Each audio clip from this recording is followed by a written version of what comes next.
occasionally get a chance to introduce people who have Wikipedia pages, but as I mentioned, I was thrilled to see I don't have to really write my own intro or anything because you've got such a thorough Wikipedia page, and I so much so that I can't actually read it literally because it's too long. But one thing another thing that strikes you, of course, is there's a number of Pat Browns out there. This is Pat Brown. You can never have too many Pat Browns. Let's get that straight. That you started out, if we're going back to '82, you got your medical degree at University of Chicago, and then decided to go into basic research, where you did a postdoc at UCSF, which of course is near and dear to our hearts because that's our employer, where you worked with Mike Bishop and Harold Varmus. Now, did you, it says that you define the mechanism by which retroviruses integrate their genes into the genome. So that was like a fundamental step. Is that proved useful subsequently in developing therapies? It's hard for me to say that. I think that I think it probably to some degree did, because I had developed ways of getting the integration reaction to go in a test tube, which makes it amenable to trying to find inhibitors and stuff like that. But I stopped working on that problem relatively early, more or less like a year and a half, or maybe, I don't know, 2-3 years after I came to Stanford. But there's been a lot of work by people other than me on developing inhibitors of integrase. In fact, it was just yesterday there was a announcement of results of a trial of an integrase inhibitor as a single drug that can be given every 2 months by injection, and is very effective in preventing infection. So it's going to be really important third degree. But I had nothing to do with that, other than figuring out the biochemical mechanism back in the day. Okay, well, I would personally be interested to hear about this for a long time, but your CV and your Wikipedia page is too long. So let's move a little further along. You subsequently began developing the DNA Microarray, which is now like just a worldwide research tool. And by the standards of anybody's academic career, you were a roaring success. And in the late 1990s, criticizing the scientific publishing, I don't know, what's it called? The scientific industrial complex, right? You were a co-founder of Public Library of Science, along with a few others. Now, were you with Nick Cosarelli at some point?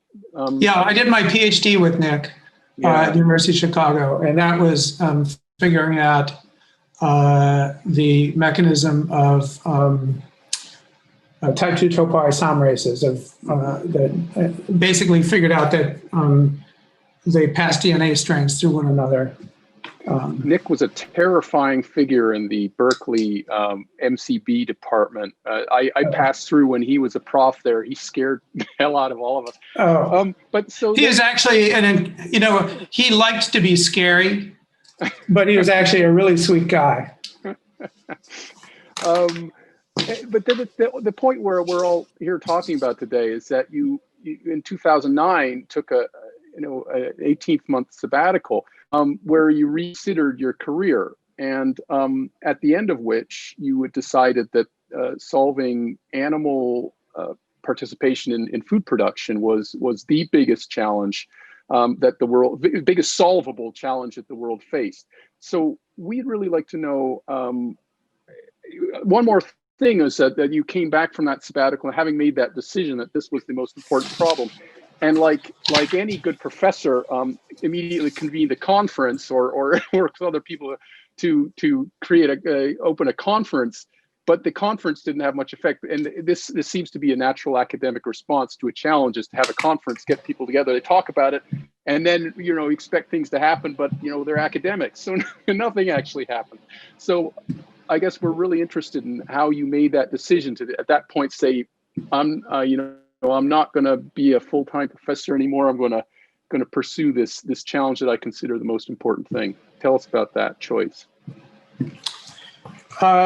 Sure. By the way, you meant one thing about my Wikipedia page that just reminded me is that, Wikipedia page, I don't write the thing. The first I even knew there was a Wikipedia page was when someone told me about it, and that it turned out my son had added to my Wikipedia page a line that said, Pat Brown's estranged son, Isaac, is a well-known West Coast rapper.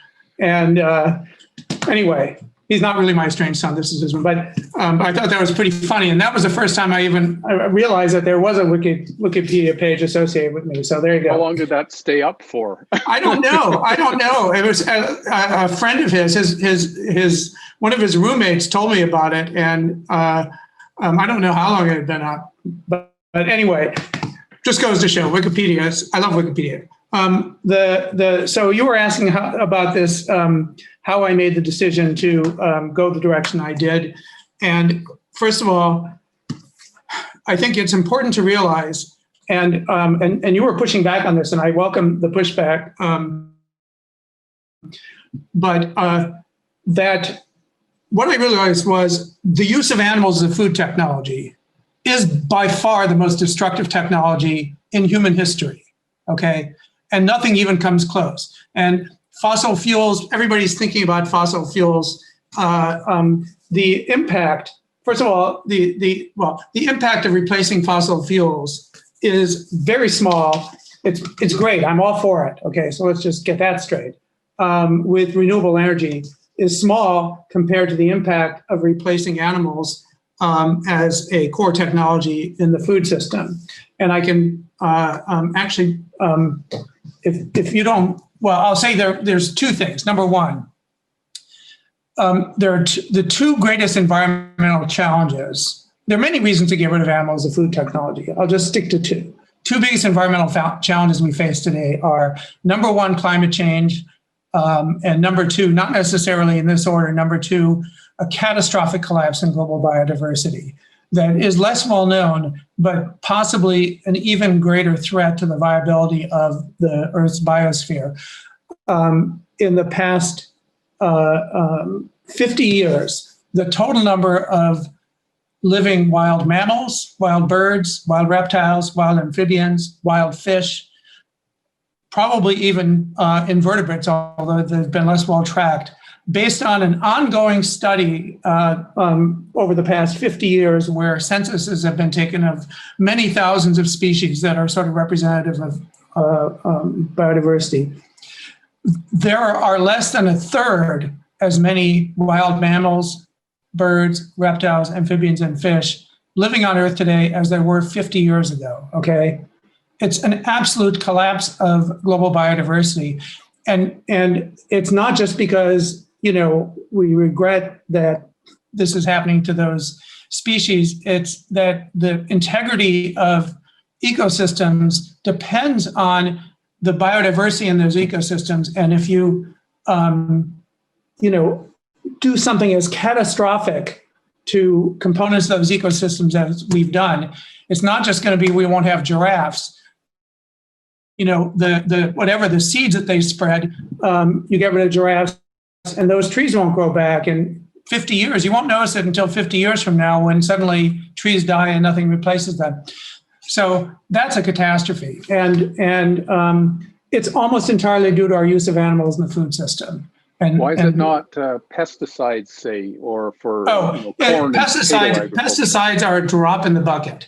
The overwhelming reasons, and I can refer you to the published report on this that is a joint effort of World Wildlife Fund and Zoological Society of London and various academic groups and so forth for the causes. But to just get right to it, for fish, for aquatic species, it's almost entirely due to overfishing, okay? Just direct depletion by overexploitation. For terrestrial species, it's almost entirely due to habitat destruction and degradation. Pollution, pesticides, and so forth has an effect. It's very small by comparison. Climate change, you might think, is a huge player. It's increasing. It's still very small by comparison to habitat destruction and degradation. And I refer you to the report, and I can send a link if you want. But basically, the problem is that 45% of the entire land surface of Earth. Actually, let me do this, if you don't mind, this share screen thing, and to this. So 45% of the entire land surface of Earth is currently being used raising animals for food. It's either being grazed, actively grazed by livestock, or growing feed crops to feed them. And that land footprint comes at the expense of previously healthy biodiverse ecosystems, and at the expense of all the biomass that was stored in the plant matter on that land that was, as you see happening live right now in the Amazon, that was removed to clear the land for farming and grazing and so forth. And I'll get back to that in a second. But just to give you an idea of the craziness of this, the total biomass of just the cows living on Earth today is more than 10 times greater than the cumulative biomass of every wild mammal, bird, reptile, and amphibian, every terrestrial vertebrate left on, every wild terrestrial vertebrate left on Earth, okay? More than 10 times that biomass in just cows. And, so that I think gives you an idea of how incredibly disruptive and destructive the use of, this ridiculous technology to produce food has been to our planet. And I'll just, sorry if you don't mind, with respect to greenhouse gases. Yes. So again, coming at this from a position of somebody who doesn't know anything about it, I would think, okay, well, if you're going to replace the cows with something else that provides the protein, what's the footprint of that? I love that you asked that question. Thank you. And that's the first question that most people, especially scientists, will ask. And the answer is, not only do we get rid of the footprint that of directly attributable to animal agriculture, actually the total amount of plant crops we need to grow is greatly reduced. Even so, I'll just give you, I could go into more detail if you want to go more deep into this, but just to give you an idea. So again, 45% of Earth's surface is used to raise animals for food. By the way, about 1% of Earth's surface holds every city and highway and factory on Earth. Okay, so people think, oh, it's cities and suburbs getting bigger is the problem, no, completely wrong. Not even remotely close. It's animal agriculture, more, about 50 times the footprint of every city on Earth. But then in terms of the crops, just to give you one metric of this, the global soybean crop contains 50% more total human usable, corrected for amino acid composition and digestibility, 50% more total protein than all the meat consumed globally in just the world soybean crop. And it occupies 0.8% of Earth's land area. And the US soybean crop contains more than 5 times the total protein content of all the meat consumed in the US. So I'm not representing the soybean industry, but it just illustrates the point that a very large fraction of the crops grown globally are not consumed by humans. They're only consumed once they've been turned into pigs and chickens and cows. And the conversion efficiency, for cows is like 3%, and for pigs and chickens it's about 10%. Meaning you need to grow vastly more crops if you're turning them into animal flesh before humans consume them. And I'll just add one more thing, which is that you can take all the grains, all the staple grains, wheat, rice, and stuff like that, all the vegetables, all the fruits, everything that humans consume, including the soybean crop, which has more protein than all the meat in the world, they add up to about 7% of Earth's land area. So the bottom line is you replace that 45% of Earth's land area footprint with 7%. It's more than 85% decrease, not just in the footprint of agriculture, 85% decrease in the entire land footprint of humanity by replacing animals as a food technology.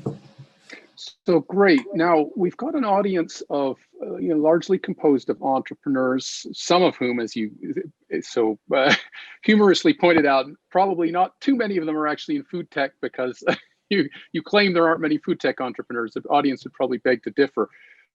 So tell us about, you made that decision, you've recognized that problem. Like, yes, it seems like a tremendous problem and very ambitious, which is terrific. It's like world-changing insight and initiative. Now tell us how do you get started solving that problem? How did you get started solving that problem? Well, the first order of business was realizing that it was a problem. And I have to say that, I thought I was pretty well informed about environmental issues. I tried to be.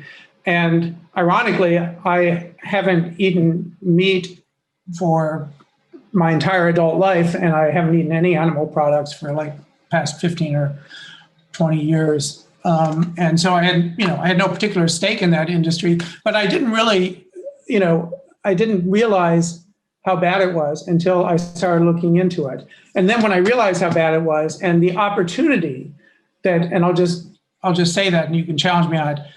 Literally, we have the opportunity to not just slow climate change, we can turn back the clock on climate change if we replace animals with food technology, and challenge me on that if you want. But we can literally lower atmospheric greenhouse gas levels over the next 20 years if we do that.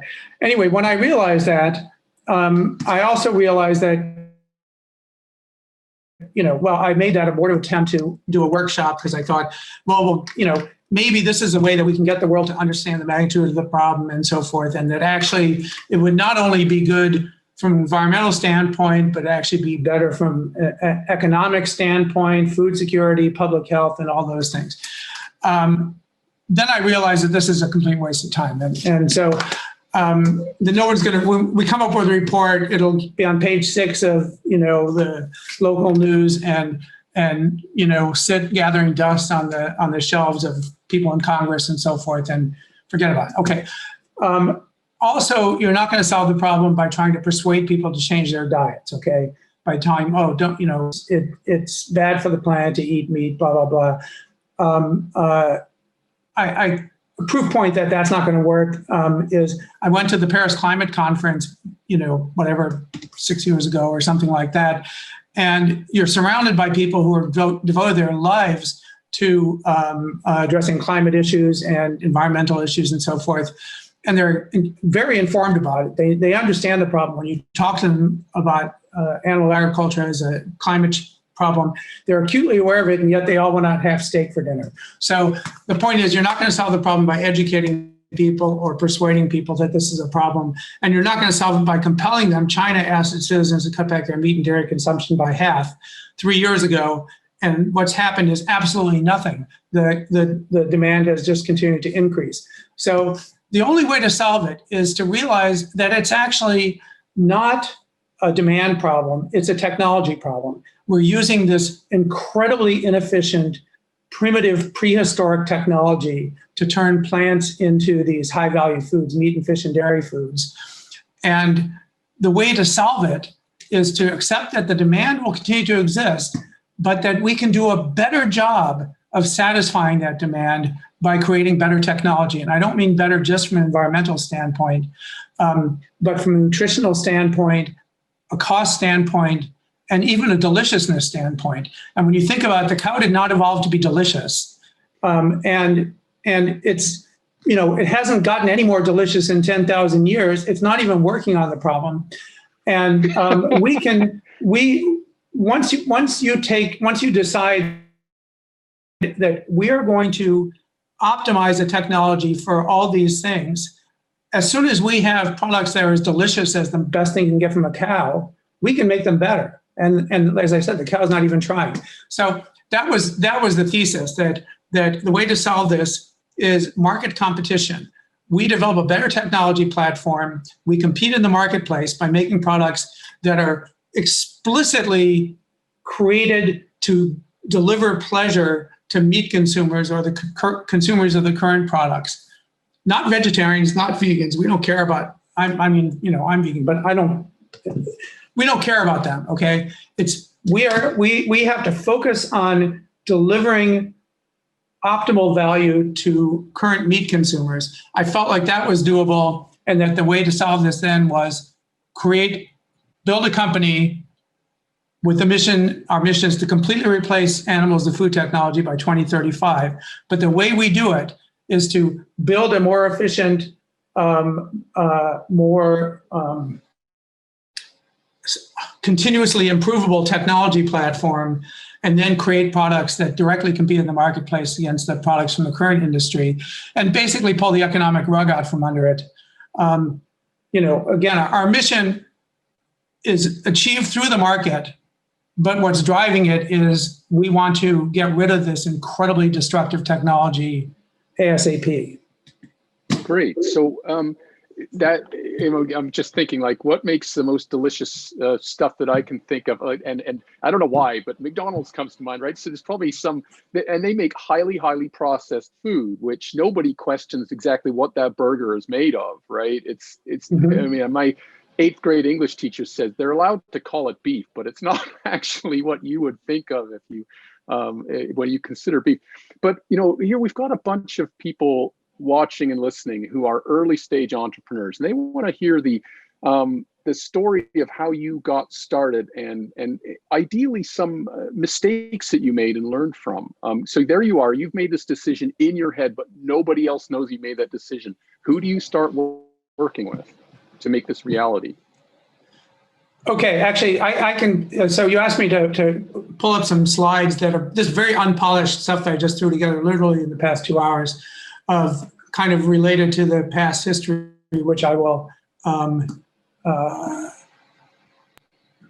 pull up, and I'm going to go backwards here, sorry, so that I can go through this. So basically, before I started the company, when I started thinking about how we would do this, I started doing experiments in my house or in my lab that were just a kind of a reality check.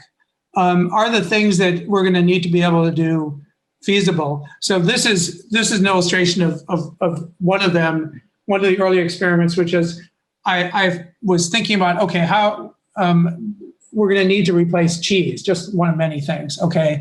But plant milks don't naturally curdle because mammalian milks have evolved a specific system. They've evolved to curdle in baby animal stomachs, and that's what enables cheese to be made. And I wanted to figure out whether we could do the same things with plants. I won't go through the details of that, but I just had some ideas, some biochemical ideas about how we could make plant milks or plant proteins curdle. And this was just 2009, which is a year and a half before I founded the company, just testing whether that's feasible. And it is, but we don't want to talk about that right now. Another thing I did was I was thinking about starting to think about how does meat work as a system to produce the things the flavors and aromas that consumers value.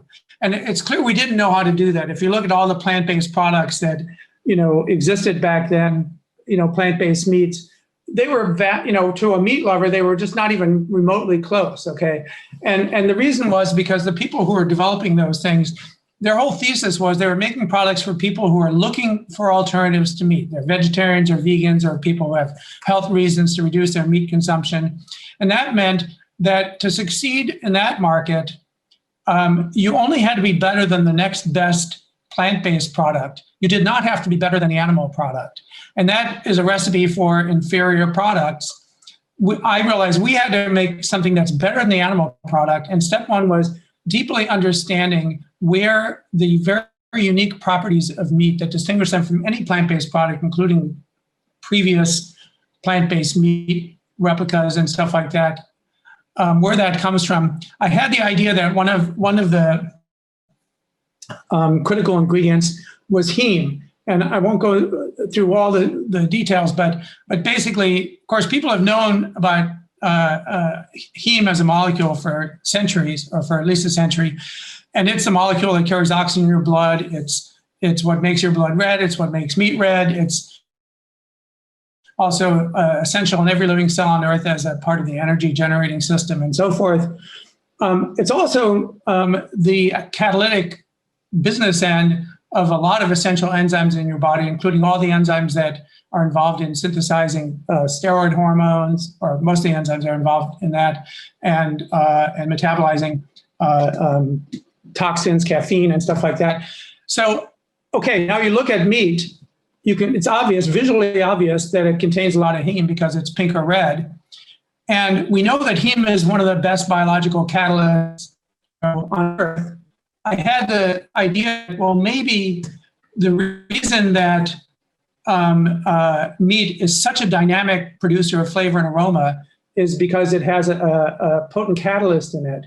And when you cook meat, what you realize, you cook broccoli and it gets warmer and maybe softer. You cook meat and it transforms dramatically in its chemical composition and flavor and aroma and so forth. And it was, well, maybe that was due to heme. So in the early days, pre-Impossible Foods, this is a year and a half before, I knew that there was one part of a plant that has a high concentration of a heme protein that's actually very similar to the heme protein in animal tissues. That's like hemoglobin. Well, the animal tissue thing is myoglobin. And so I went around Stanford campus pulling up clover and other legumes to collect the root nodules, which are these little nubbly things that you see hanging off the roots. And the idea was to collect enough of them that I could isolate the leg hemoglobin and just test to see whether its catalytic properties and so forth. So again, this is kind of the prehistory of Impossible Foods. Let me skip that.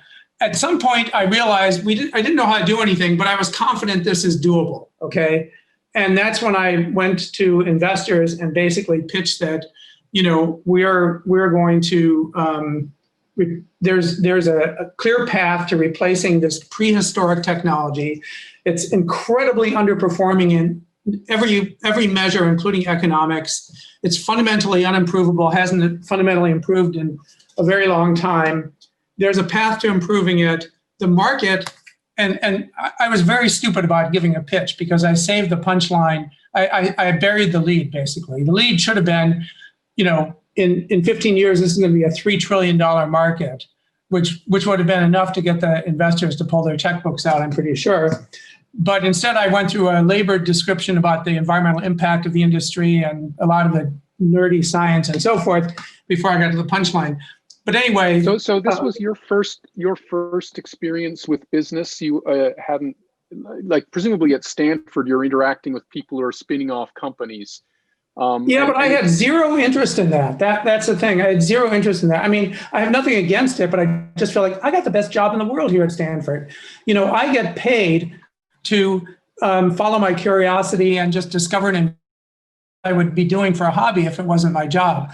So when I look at, going to the business world with all the craziness that's involved in running a business, I just had zero interest in that. I felt like, great, go ahead and do it. I'm not that interested. And so, yes, there are people I knew that were doing that. And I had also founded a nonprofit, Public Library of Science. And that did involve creating a business plan and raising money, although in that case from foundations and philanthropists, but nevertheless, it involved some of the things about starting a business. So I felt like that experience was useful.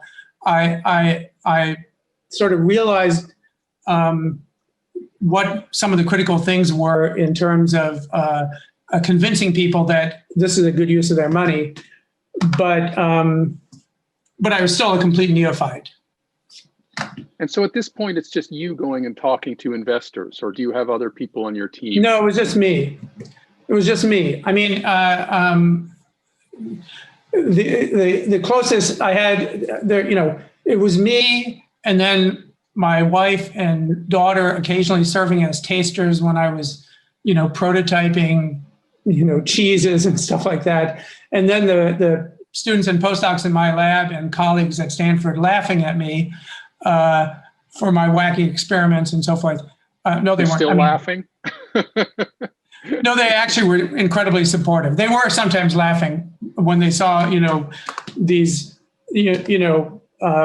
centrifuge bottles full of green sludge or, or bright red liquids and stuff like that. And, some of it was very unlike the other research that was going on in my lab or elsewhere.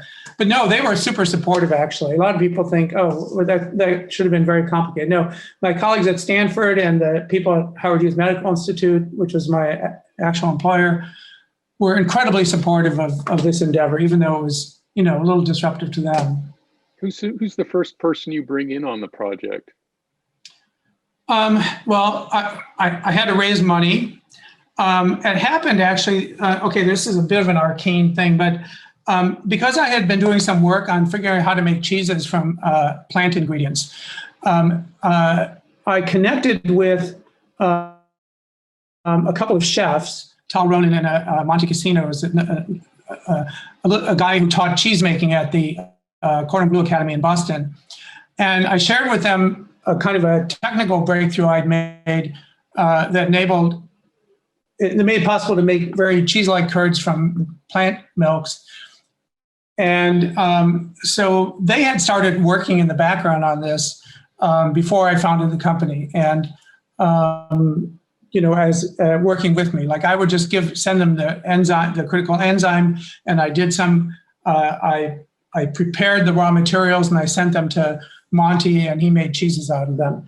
But apart from that, it was only after I founded the company I had money. I started hiring a few people. First person I hired was a recent Stanford Business School graduate who I hired to be basically the entire business team.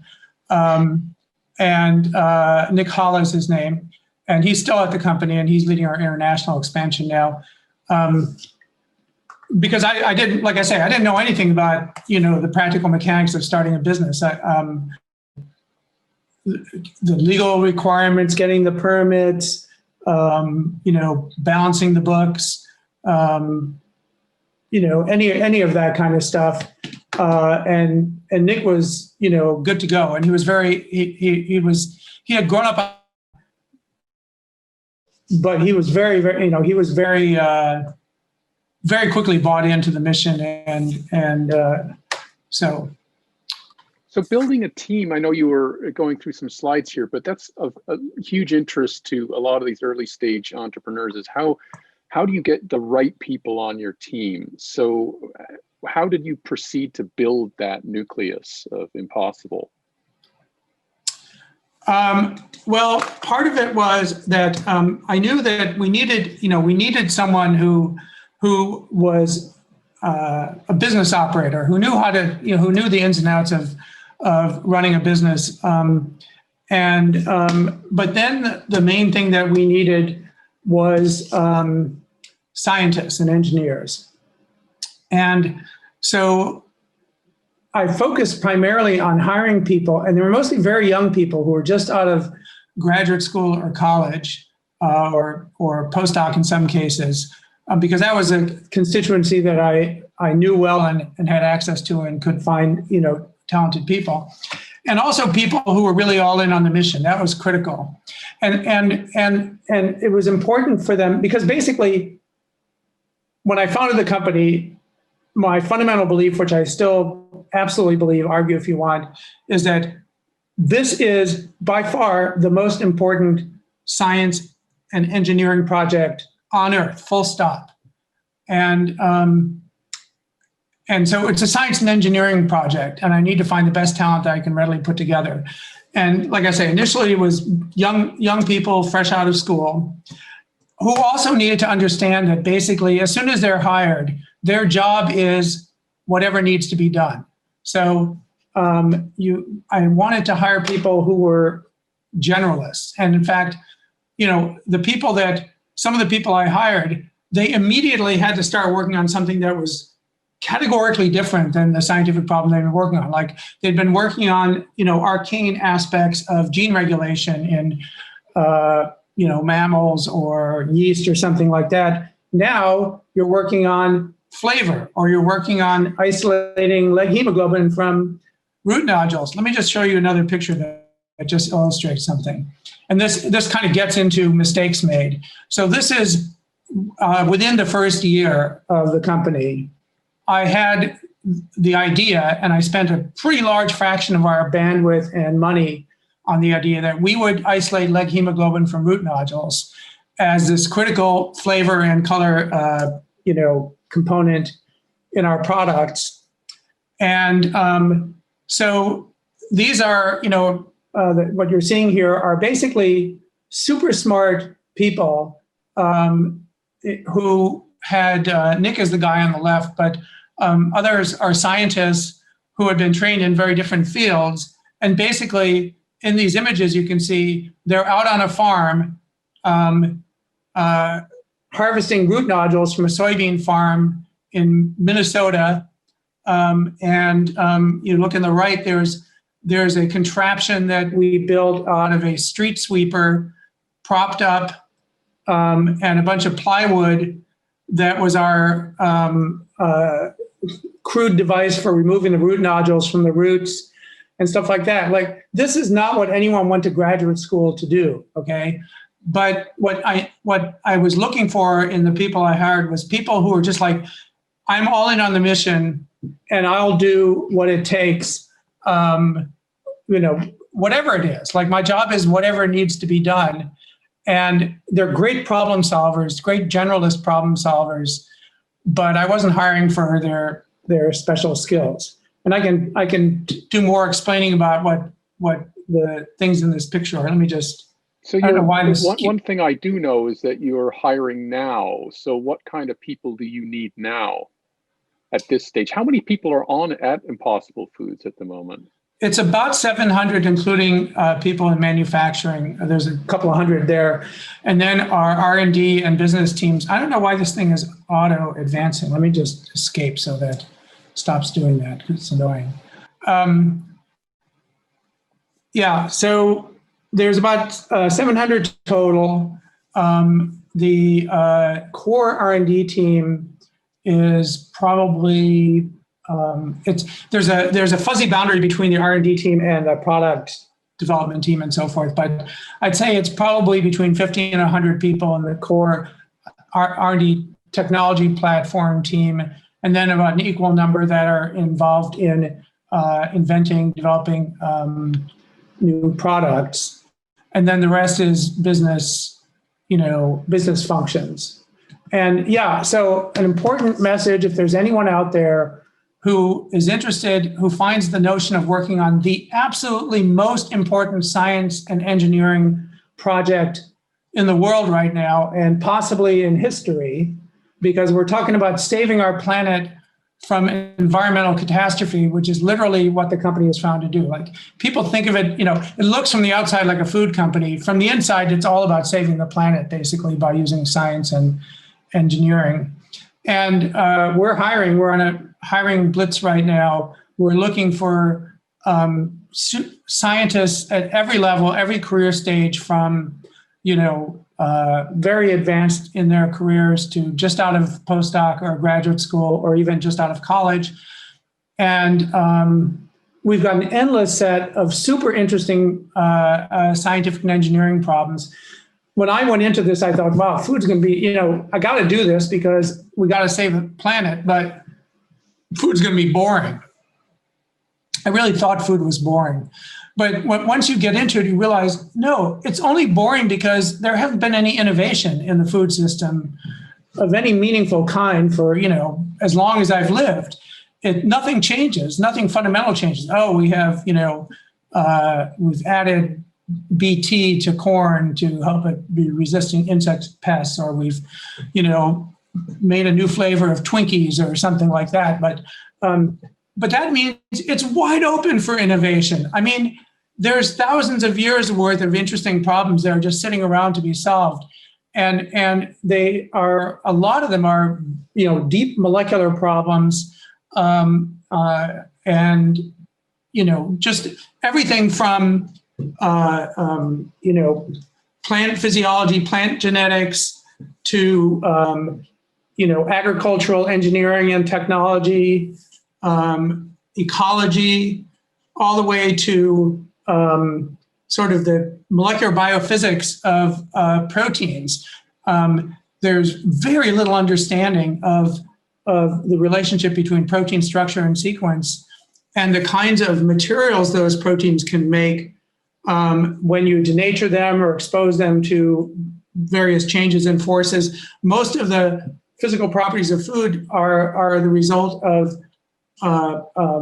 multi-protein assemblies that produce material properties, and how that works as a whole area of protein, structure and function and biophysics is virtually unexplored and really interesting. And it's extremely, it applies very broadly, obviously in the food system, but also across a whole variety of other things where protein-based materials are relevant. And then there's the flavor chemistry. There's many, many people with questions, and I know we're not going to have enough time for them all. You have to go at 1, correct? So let me just start with just a couple, because several people have wondered about different sources of alternate sources of protein. So there's plant-based meat, there's lab-grown meat, and then of course the long thought about but not really scaled up insect-based protein. Where does Impossible stand in relation to these other alternatives, and are any of them morally or economically or environmentally better? Well, I'm not going to get into what's morally better. I feel like that's a completely an individual perspective and kind of irrelevant to that question. But what I'll say is, from an environmental standpoint, one-to-one conversion of nutrients in plants into human food cannot be beat, okay, in terms of efficiency, both from an economic and environmental standpoint. So anything you do that gets away from that, by definition, is basically not going to be as efficient. When you talk about cell cultured meats, I first of all, I applaud the people who have chosen to work on that problem, and I will be their biggest fan for life if they succeed in it. But I think that there's fundamental problems with it. Number one, I think it's irreducibly too expensive to be competitive with animal-based meat, which is what you need to do, okay? Maybe they'll make a product that a few, wealthy people who find it cool will want to buy. But all you have to do is just think about the fact that, here's a thought experiment. Imagine that I said, okay, we're going to take a fetal calf and we're going to wipe out its immune system and then feed it intravenously until it's full grown. And that's the future of beef production, okay? You'd probably say, well, that seems kind of wacky and hard to imagine that's going to be economical, because being immunodeficient and fed intravenously is expensive. Yeah, okay. This is harder, because now on top of that, you have the problem of you have to get stem cells to differentiate into a tissue with very exacting specifications. Something that's kind of vaguely pink and mushy and muscle-like is not going to compete against a steak. And we are so far from being able to do that. If you could produce something that's a reasonable facsimile, for example, of muscle tissue, I think that from a business standpoint, the smart move would be to sell it for $1 million a pound as a therapeutic, as opposed to $5 a pound as food.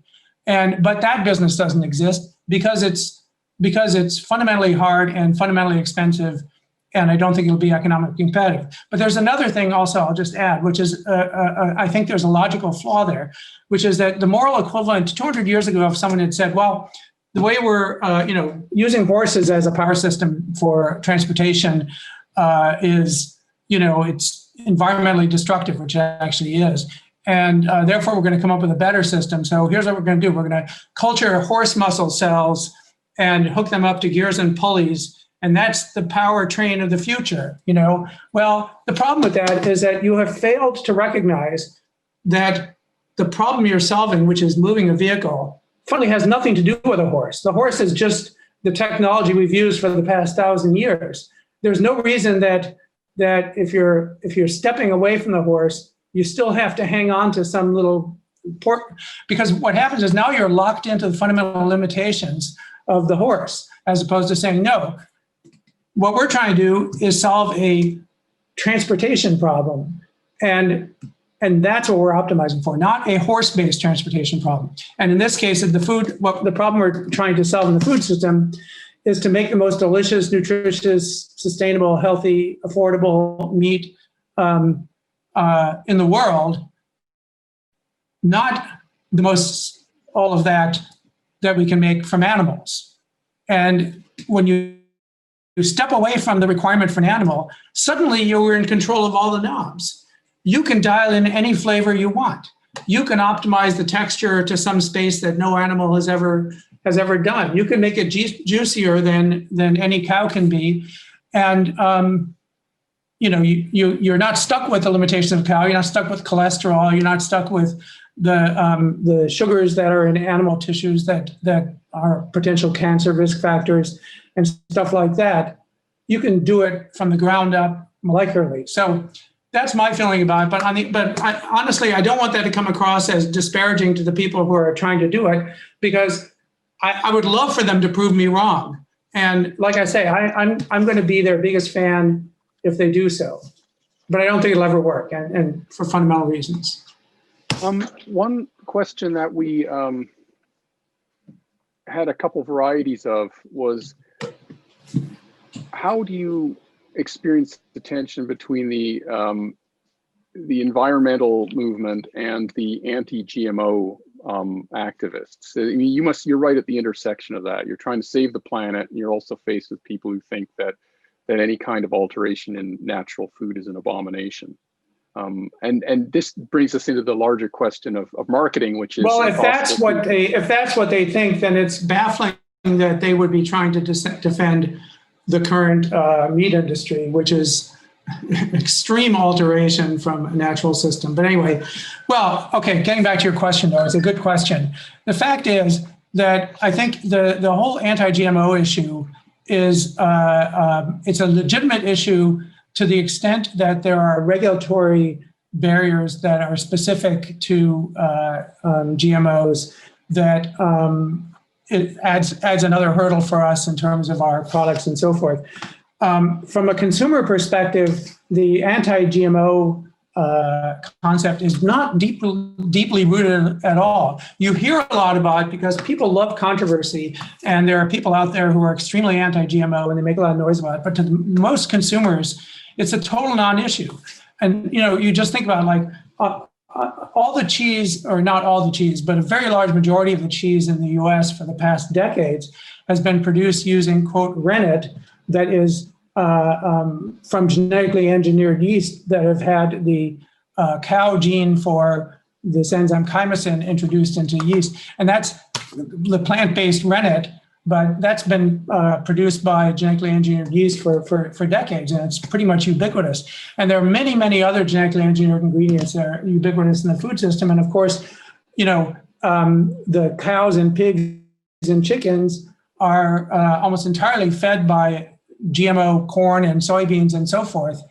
And if you care about it from an environmental standpoint, then there's that. But the fact is that most people know that it's nonsense.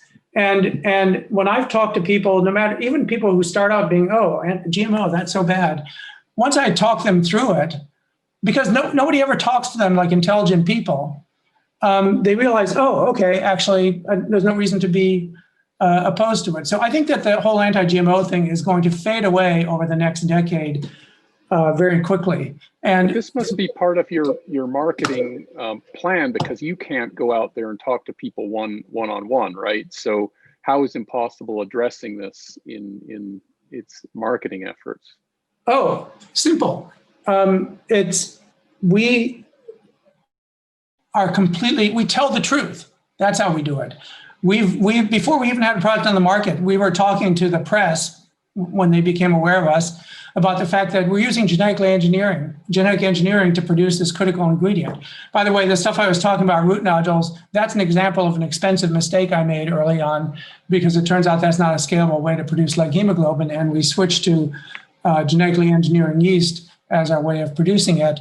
And we've been very forthright about that from day one. And my feeling to get the trust of consumers. The reason that people are concerned about GMOs, I really think, is that the ultimate Darwin Award for marketing should go to Monsanto, because they basically treated genetic engineering as a dirty little secret that had to be kept out of the public eye, as opposed to just being honest about it and talking to consumers like intelligent people. I think that as the more people become aware of, and really understand the issues, the more this will just be like ancient history. In terms of the actual food system, it already is ancient history. I mean, genetically modified organisms are, ubiquitous. So I've got like just so many interesting questions and so little time to ask them in. One question that a friend of mine, Courtney Hodges, had asked was, the meat industry, just like any big sector of the economy and agriculture, receives governmental subsidies, and you don't, as far as I know. How are you competing with an industry which, they can possibly make their production cost lower if they pull the right political strings? So you're competing on other factors besides price, obviously. Yeah. Well, first of all, I think something to understand is, we are an exponentially growing startup, okay? We don't have economies of scale. We don't have the economies that you get when you've built all your infrastructure and you're operating in steady state mode like that industry. And of course, we don't have the subsidies and so forth. But the fundamental economics of our way of producing meat are so vastly superior to the incumbent meat industry that once we get to even a reasonable scale, we'll be able to beat them on cost. And here's what you have to think about. And it kind of gets into some of the political issues, which I'd be happy to dive into. But when I founded the company, I said, look, we're never going to win the political arguments about their subsidies. Assume the subsidies exist and that government is never going to help us, okay? We have to be able to succeed anyway. Well, the advantage we have is that, for example, when we look at our environmental impact, we use 1/25 the land. We use 1/9 the water. We use 1/12 the fertilizer input, less than 1/12 the pesticide input, on the crops we use, because we use less of those crops. Less labor, because the total amount of plants that need to be grown to make food directly, as opposed to feeding to an animal, is vastly less. Okay, that's why the land footprint is so much smaller. Less labor growing the plants, because we use less plants. No labor managing the animals, and so everything that drives the cost, all the elements of the cost of the meat system, we are vastly better off economically. The only thing that they have that we don't have is fully paid for infrastructure and a mature supply chain and business. So this brings up two points, and one is answered. Well, you probably answered them both quickly. When do those curves cross the cost of producing one of your burgers versus a cow burger? How many years in the future is that intersection? It's a little bit hard to say, because it's a function of scale. Obviously, it's a function of. So one thing to realize about scaling, when you're scaling exponentially, just to realize sort of a fundamental thing about scaling exponentially, is that we're building production capacity de novo, okay? And if we're growing exponentially, we need to build production capacity that is, and given the time lag in building, that's 10 times greater than we're currently using, right? And then we need to grow into it. So your efficient. So, and most of your production capacity is the stuff that you're building right now. The stuff you built before is a tiny fraction of what you need. So you're building ahead of your use. So effectively, you can think of it as you're only using a tiny fraction of the capacity that you're paying for at any given point, right? That's just a function of exponential growth. There are other things having to do with, our as we grow, we have more negotiating power for the supply chain. We can move further up the supply chain and stuff like that, and realize more economies. But the problem is, it's a little hard to say. First of all, it's easy to say that asymptotically we cream the current industry. Okay, it's harder to say exactly when, because some of the economics that are unfavorable just have to do with exponential growth. Like you're always building many-fold more capacity than you're using, and paying for that. And but I think there's a plausible route within a low single-digit number of years for us to be competing on price. In fact, I think it is going to happen a lot faster than most people think, based on the current state of play. And so, well, one thing that you have going for you is this, like, at least America, for some reason, fan of ground meat, right? Like, people want meat in a shape that doesn't actually resemble the meat. So you don't have to produce an animal, you're producing something which resembles meat. Now, we're coming to the top of the hour. This one question has been brought up by a number of people. In fact, I thought it was really worth talking about earlier. A number of synthetic biology companies have repeatedly demonstrated that it doesn't make sense to go after high value, to try to produce a commodity product with high biotech. So I'm thinking like biofuels. If people went in to try to produce biofuels, and they could produce a small amount, but they just could not increase the yield to any amount that made economic sense. Why is it that you are able to scale up? What is special about good? Yeah, very good question, actually. And it's kind of what I said before about the structural economics of how we're doing it. So what the biofuels company is competing against is someone pulling something directly out of the ground, putting it through a distillation process that you'd have to do probably for biofuel anyway, and selling it. It's just primary production out of the ground. Okay.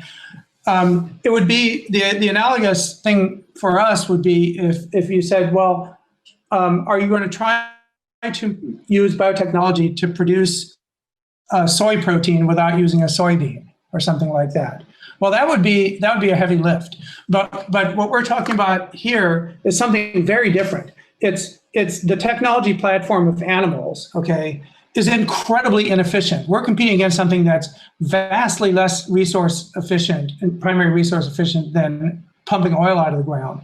You're growing vast amounts of corn and soybeans to produce tiny amounts of meat by comparison. Okay, and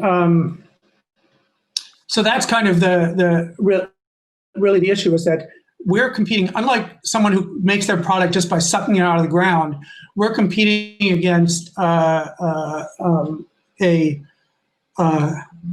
system that incredibly inefficiently transforms plants into meat and fish and dairy food. And we're trying to replace it with a technology that very efficiently transforms those primary products into consumer products. So scaling is not a problem because your yield is higher and you're competing with a technology which has yield problems, basically. Exactly. We are fundamentally vastly more efficient in converting the cheap primary stuff that is the equivalent of oil into a finished product that we can sell. So we have kind of like the opposite situation of the biofuels industry. We're now past 1 o'clock. I hope I can ask you one last question here. I think you can, unless someone calls me up and tells me I got to bolt to the next meeting. Yeah. Because I do. I have to go. But yeah, that's what I figured. So cows disappear, and then it's not, we're not just eating the meat. Over thousands of years, people have developed uses for those cows. The non-meat parts of the cow end up in other industries. So how do you foresee plant food? This question comes from Ethan Frankel. Plant-based food wastes that could be repurposed to replace these, glue, for example, or whatever else these cow parts are going to be. Yeah. That's a very complicated and interesting question. And also, I thought someone was going to ask me about what happens to the farmers and ranchers, which is actually something we thought a lot about. And I think there's a very good, fundamentally simple and very good outcome for them, but we probably won't have time to talk about that. But yeah, look, here's how we're thinking about this strategically. So we launched with ground beef because, as you were pointing out, more than half of all the beef sold in the U.S. is sold as ground beef. More than half of the muscle tissue of a cow winds up being eaten as ground beef. And most of the rest of it is eaten as steaks, basically. And the way I think about it, this is hypothetical, is that if we make, and I think getting very close to it, make what would unarguably be on taste and nutrition and value the best ground beef on earth. And then we can do the same for steak. Just one steak. Just say we'll make tenderloin or whatever, okay? One form factor of steak. But we make it more delicious and healthier than the cow version, okay? And cost competitive. And again, this is hypothetical, but that's one of the things we're working on. The cattle industry is dead. Because the point is that you can't continue to run that into just selling glue and leather, or beef liver or beef tongue. What we're trying to do is very strategically take away essential pieces of the business from that industry that they need to keep it profitable, and frankly, cause it to collapse, okay? We may then want to make some of those other products, but the first order of business is we have to get rid of the most destructive technology on earth. And by the way, I didn't get to show my slide, but I promise you, if we succeed in replacing that technology with plant-based technology, very simple, it's very simple math based on published data that you can literally lower atmospheric greenhouse gas levels within a couple of decades, lower than they are today. So anyway, you do that not by making glue or leather or whatever, guitar strings or whatever you're thinking about. You do it by taking away the big money makers of the beef industry so that it is no longer a profitable business to be in. Then we worry about those other things. But actually, an interesting point when I was talking about protein chemistry and how much there is to learn, we could make, I think, very economically if we decided to, and there are people working on leather and better glues already exist. It's going to be fine.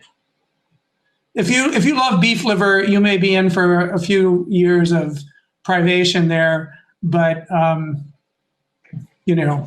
it's probably not a better off for the world constituency. Dr. Brown, this has been an absolute pleasure having you. Thank you so much for taking part. It's been fascinating. And thank you everybody watching. I've been seeing all the questions coming in and doing my best to cover them. I really appreciate the many angles. And come join Impossible Foods. It's the most important science and engineering project you can ever work on. You'll never be able to do anything remotely as important in your life. And it's actually interesting, and we have wonderful people. So don't dismiss it just because it's food. It's about the planet. It's just incidentally food. Great. Thank you, Dr. Brown. Bye.